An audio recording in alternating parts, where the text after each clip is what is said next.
여러분 안녕하십니까? 동양일보TV 뉴스 브리핑 시작하겠습니다.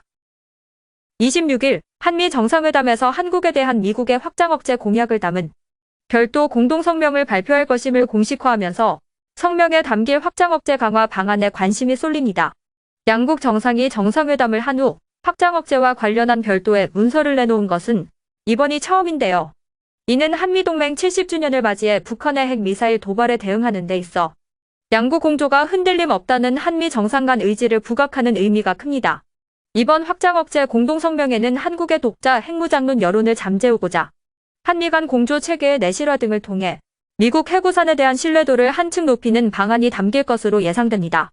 제이크 설리번 백악관 국가안보보좌관은 한미 정상회담에서 확장 억제 관련 별도의 공동성명이 발표될 것이라고 밝히면서 한국이 핵무기 확산 금지 조약에 따른 비확산 의무를 잘 이행해왔고 앞으로도 그럴 것이라 본다고 말하며 한국의 독자 핵무장론에는 다소 선을 그었는데요.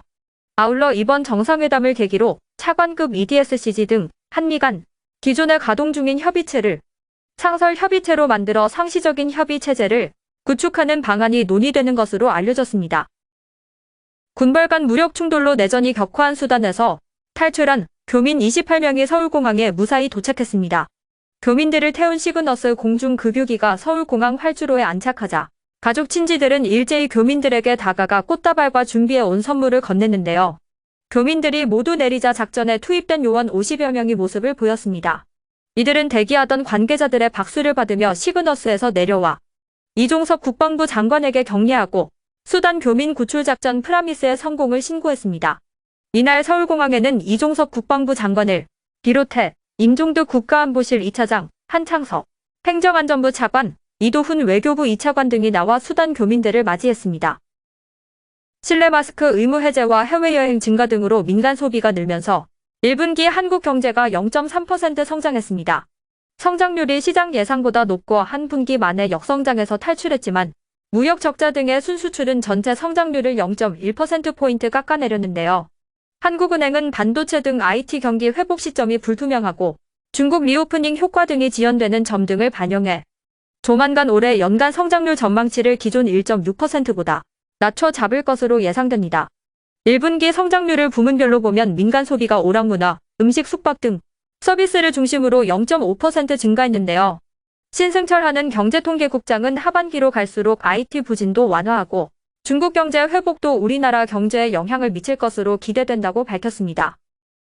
문화체육관광부는 테드 서렌도스 넷플릭스 대표가 K 콘텐츠 산업에 3조 3천억 원의 투자를 결정한 것에 대해 영상 콘텐츠 산업 투자 유치 사상 최대 규모라고 밝혔습니다. 문체부는 이번 투자 유치가 국내 콘텐츠 제작사 역량 강화, 글로벌 시장 진출 확대 및 선점, 콘텐츠 산업 관련 일자리 6만 8천여 개 창출 등 콘텐츠 산업이 크게 발전하는 계기가 될 것이라고 평가했는데요.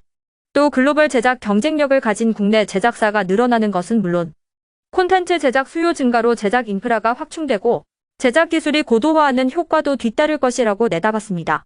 넷플릭스의 이번 대규모 투자 유치는 지난 2월 윤 대통령 주재로 열린 4차 수출전략회의에서 발표된 글로벌 OTT와의 협력 강화 전략의 후속 조치 성격입니다. 청주 용정동 신앙서원이 오는 29일 춘계제향을 봉행합니다.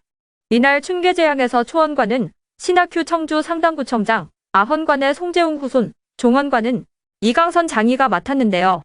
코로나19 이후 4년 만에 지역 유림과 후손 등 약 100여 명이 참석할 예정입니다. 신앙서원은 1570년 건립된 청주 최초의 서원으로 창건 당시 이름은 유정서원이었는데요. 임진왜란 때 훼손된 것을 복원했으며 1660년의 신앙이라고 사익대 선현 배양과 지방 교육을 담당했습니다. 신앙서원은 2018년부터 향교서원 문화재 활용 사업을 통해 다양한 프로그램으로 시민들을 만나고 있습니다. 지금까지 동양일보TV 뉴스 브리핑이었습니다.